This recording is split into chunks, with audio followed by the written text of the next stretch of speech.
Olá, gente. Estamos aqui para apresentar o programa de análise estrutural chamado F-Tool. Ele é um programa desenvolvido aqui no Brasil, foi desenvolvido na PUC do Rio. É um programa gratuito. Ele é restrito a problemas de estruturas de barras em duas dimensões no plano, né? E aqui o objetivo é a gente conseguir gerar um resultado de forma simples e rápida. Ele é disponível para Linux e Windows.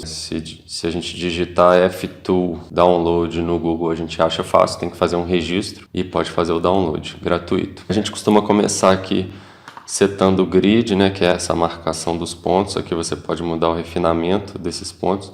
E o snap, que é para a gente poder, na hora de desenhar, fixar os nossos pontos e barras nesses pontinhos. Então a gente vai fazer aqui primeiro uma estruturinha de viga, né, que é a mais simples, porque ela vai ter só uma barra. Então esse ícone é de seleção, esse daqui é para a gente poder inserir uma barra. Então a gente marca um primeiro ponto, vamos colocar aqui a barra de 5 metros, por exemplo. Então aqui é uma barra. Bom, e aí uma vez que a gente colocou um elemento estrutural de barra, a gente precisa colocar propriedades para essa barra, para a gente poder ter um resultado. Então a gente precisa colocar aqui, criar propriedade material e propriedade da seção. Então, para criar a propriedade material, nesse primeiro ícone a gente clica aqui, a gente dá um nome, um rótulo, né? Vou chamar de Mat1, material 1. E aqui é a propriedade do material, se a gente quiser escolher aço, concreto ou alumínio. Vou colocar aqui, como a gente não está tão preocupado no momento com a questão do material, vou colocar um qualquer. Ele já sugere alguns valores de módulo de elasticidade, de Poisson e de coeficiente de dilatação térmica. E aí a gente clica nesse ícone para poder atribuir a propriedade. Então agora esse elemento, essa barra já está associada a uma propriedade. Além disso, a gente tem que associar uma seção transversal para ela. Da mesma maneira, a gente tem que criar aqui um nome, eu vou chamar de Sec1, seção 1. Aqui já tem algumas propostas de perfil I, retangular, alguns perfis, por exemplo, da Gerdau. Aqui vamos escolher um qualquer aqui. Então a gente escolheu uma seção retangular, a gente coloca uma altura para a seção. Vamos colocar aqui, por exemplo, 400 milímetros e uma base de 200 milímetros. E aí a gente vem aqui, esse é para atribuir essa propriedade para esse elemento. Então esse elemento agora ele já tem as propriedades necessárias para a gente poder conseguir gerar um resultado. Então agora a gente entra na etapa das restrições que a gente vai impor, né? Nosso objetivo é estudar estruturas em equilíbrio estático, né? Então ela tem que ter restrições ao movimento, senão a gente não consegue resolver o problema. Então a gente vai colocar aqui dois tipos de apoio. Um apoio que impede deslocamentos horizontal e vertical desse lado e somente vertical desse lado de cá. Bom, aqui a gente tem a possibilidade de colocar rótulos e aqui a parte das ações externas de forças e momentos concentrados, pares de momentos, carga uniformemente distribuída, carga variável linearmente. Aqui ainda tem uma opção de colocar carga térmica. E esse último ícone é para trem tipo de carga móvel. No nosso caso, a gente quer uma carga estática. Vamos colocar aqui, para cada carga também é preciso colocar um nome, né? Um rótulo. E aqui a gente vai colocar, por exemplo, menos 20 kN por metro. São 2 toneladas por metro. A gente vem aqui e atribui. Então aqui a gente já tem a nossa estrutura com a nossa carga mais simples talvez possível. É uma estrutura com uma barra só. E nosso objetivo agora é gerar os resultados, né? A gente quer as reações de apoio, as forças que são necessárias nesses apoios para que o movimento seja impedido e os esforços na nossa barra que vão ser mostrados nesses ícones aqui. Bom, o padrão do F-Tool é quando a gente tenta, por exemplo, já gerar o esforço direto, ele exige que a gente salve. Então vamos colocar aqui exemplo 1. A extensão dele é .ftl. Vou salvar aqui no documentos. E aí ele já gera automaticamente, no caso aqui, o esforço cortante, né? O esforço normal é nulo nessa barra. E o momento fletor para essa situação. De imediato ele não mostra as reações de apoio, a gente tem que ver aqui em display valores das reações, aí ele mostra os valores. Bom, aqui é uma opção de escala para você escalonar o seu gráfico, de repente, para visualizar de forma melhor. E por último, esse é um esboço da deformada da estrutura, né? É muito importante a gente ter em mente aqui que, embora o resultado a gente possa prolongar, esse é um resultado chamado de um resultado da teoria linear. Ele não é verdadeiro na medida, ele vai ficando com erros cada vez maiores na medida em que as deformações ficam grandes. Então, por exemplo, se a deformação for mais ou menos deformada, algo, por exemplo, desse tipo aqui, a gente consegue garantir que a teoria está boa e os resultados em termos de reações e esforços são bons, e de deslocamentos também. Na medida em que o deslocamento começa a ficar grande, e aí os resultados já começam a ficar falseados, né? Então, embora a gente possa brincar aqui de prolongar a deformada, ela não é precisa, ok? Podendo ter erros pequenos, grandes ou muito grandes. Bom, então esse é um exemplo de viga. Uma outra questão que é importante da gente comentar é a questão da estrutura ser estável ou instável. Então, por exemplo, vamos supor que a gente retire esse apoio daqui, né? Então é uma estrutura, vejamos o que o programa diz para a gente se a gente tenta, por exemplo, obter o resultado de reações e esforços para uma estrutura desse tipo. Ele indica para a gente, né, que a estrutura está instável, então ele pede para a gente verificar as condições de suporte e de liberação de movimentos, porque essa estrutura, da maneira como ela está, a gente diz que ela é hipostática, né? Quer dizer, falta restringir movimento para que ela consiga ficar em equilíbrio estático. Por outro lado, vou fazer um experimentozinho aqui para a gente lidar com estruturas que são as chamadas hiperestáticas e isostáticas. Bom, vejamos. A gente criou 2 barras a mais, aqui a gente está fazendo um pórtico.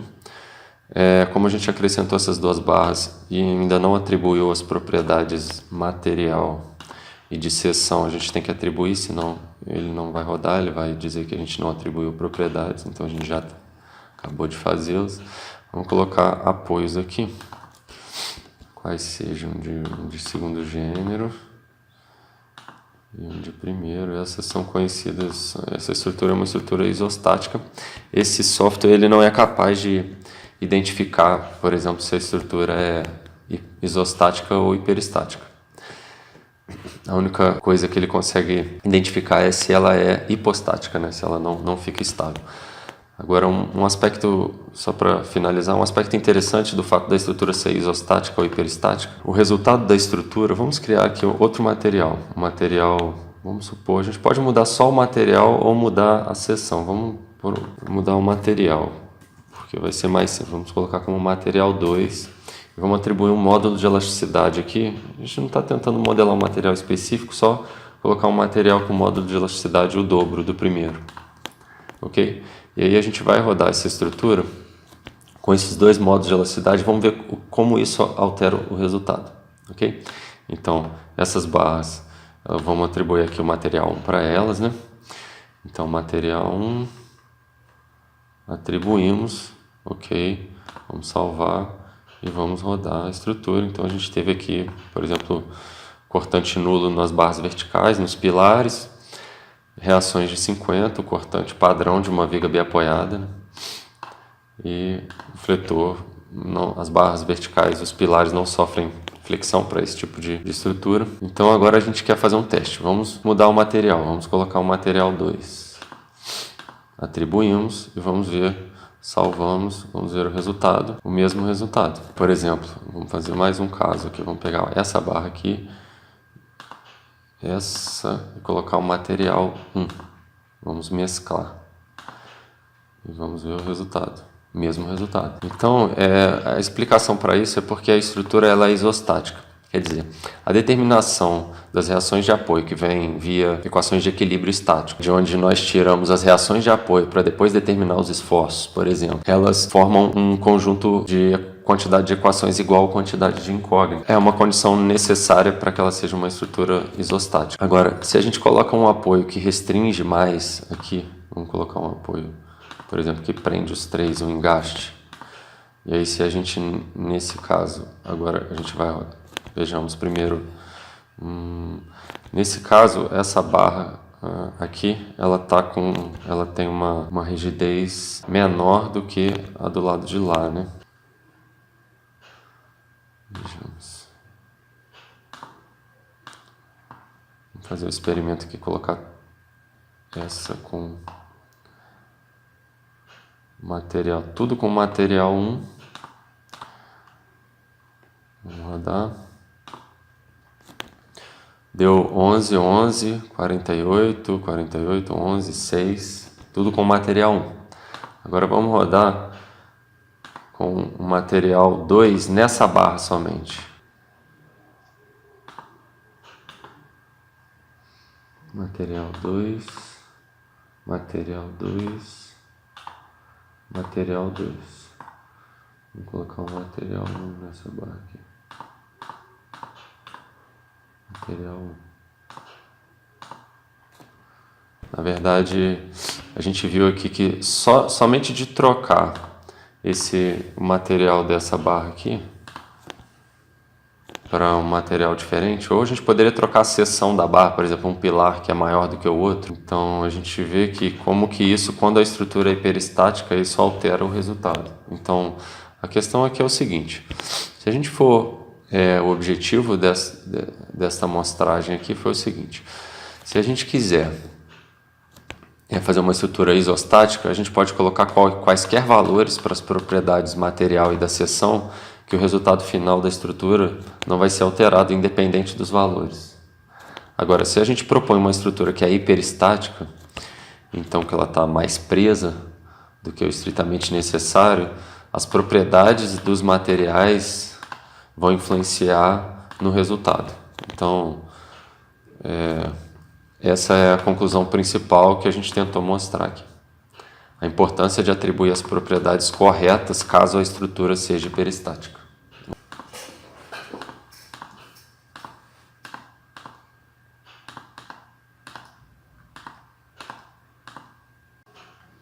No caso de treliça, aqui a gente vamos colocar os apoios. A gente vai aprender uma coisa interessante aqui em relação à treliça, em relação à parte de modelagem da treliça.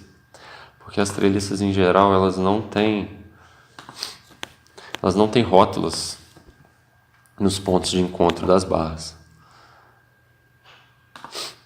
Agora, em geral, na hora da gente resolvê-las, a gente acaba colocando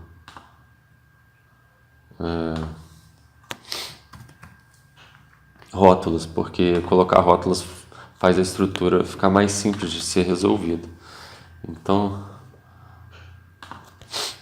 a gente vai aproveitar essa oportunidade para a gente fazer um teste de resultados aqui, que é o seguinte: vamos atribuir material 1 para todos, seção a mesma para todos.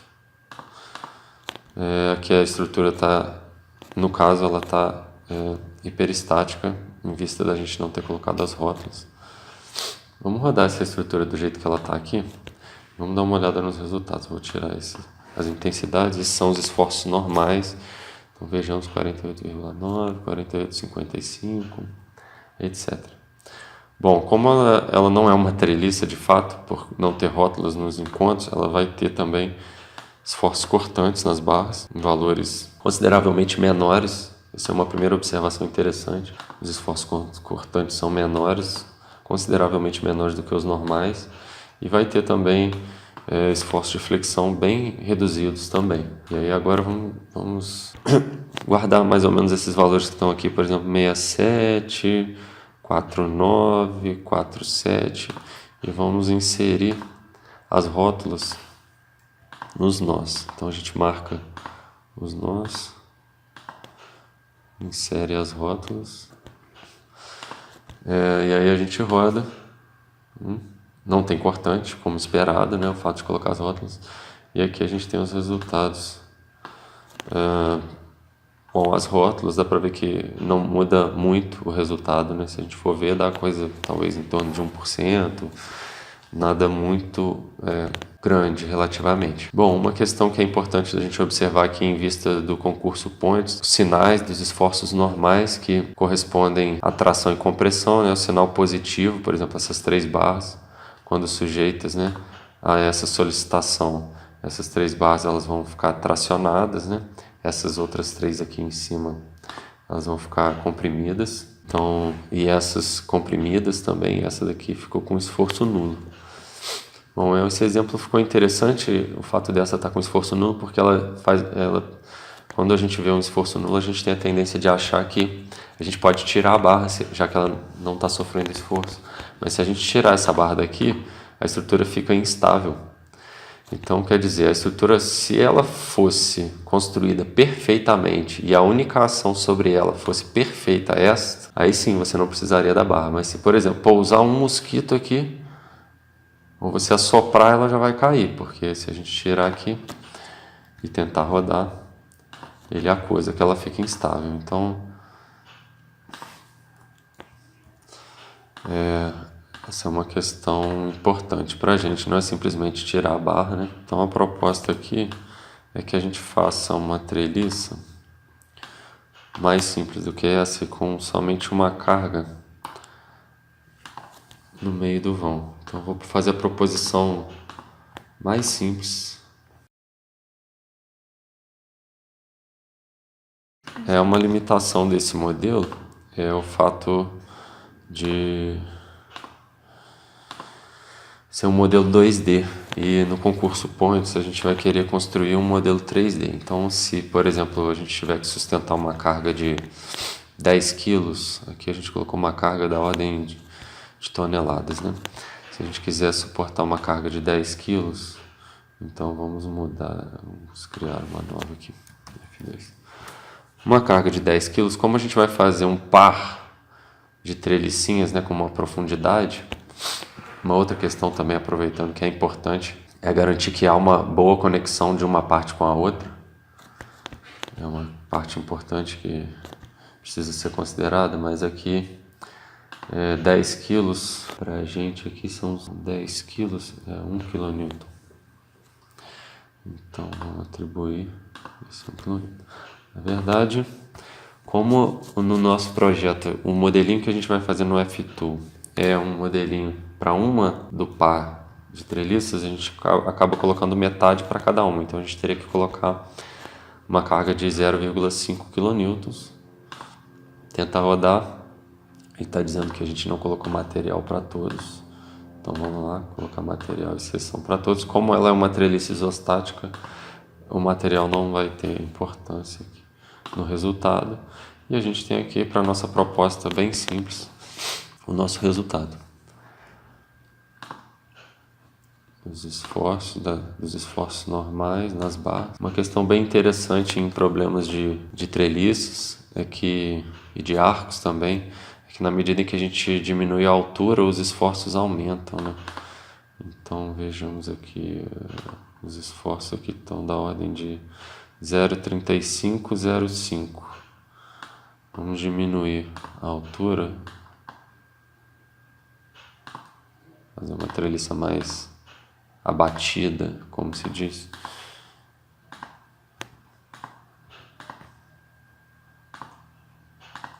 Dado 0,35, 0,25. Colocar as rótulas.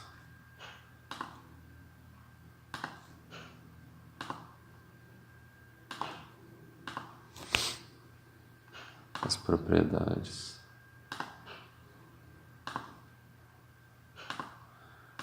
E a gente roda. Então, a gente observou que aqui era 0,35, foi para 0,56, aqui eu acho que era 0,25, foi para 0,50, né? Então, a gente vê que os esforços eles aumentam na medida que a gente baixa a altura da treliça. Bom, em relação aos esforços de tração e compressão, que precisa ser levado em consideração também, é o seguinte: barras sujeitas a esforços de compressão, elas estão sujeitas também a um fenômeno chamado de flambagem. A gente precisa atentar para todas as barras que estiverem sofrendo compressão, no caso essas duas diagonais, que elas têm uma tendência de sofrer flambagem. O que a gente precisa saber importante sobre a flambagem é que a flambagem ela depende da esbeltez da barra. Então, quanto maior o comprimento dela em relação às dimensões da seção, maior a tendência dela de flambar. E isso é o que a gente chama de flambagem global da barra. Agora, isso a gente não consegue simular aqui no F2. E uma outra questão também é como as barras elas vão ser construídas com seções vazadas, com paredes finas, né? São coisas mais ou menos desse tipo, são os papéis aqui. Elas sofrem também um problema de flambagem local. Então, flambagem local acaba que a gente, na medida em que a gente faz paredes, né, de comprimentos maiores, a gente aumenta essa tendência de fazer essa flambagem local. E a gente tem algumas alternativas para poder tentar minimizar esse efeito de flambagem local. Um exemplo na natureza é o bambu. As diafragmas no bambu, eles têm esse papel, né? Por exemplo, aqui quando a gente olha um bambu de lado, esses elementos transversais, eles têm exatamente esse efeito de combater a flambagem. Se ele não tivesse esses elementos, ele teria uma tendência muito maior de flambar. Então isso é uma maneira. Uma outra maneira é a gente construir, em vez de construir uma geometria com paredes grandes, a gente pode construir, por exemplo, 4 geometrias menores. É claro que a gente vai gastar um pouco mais de material para isso, mas se a seção, em vez de ser assim, a gente pegasse 4 e colasse essas 4 aqui, certamente ela ia evitar muito o problema de flambagem local. Se vocês ficarem com alguma dúvida, pode mandar que a gente tenta ajudar.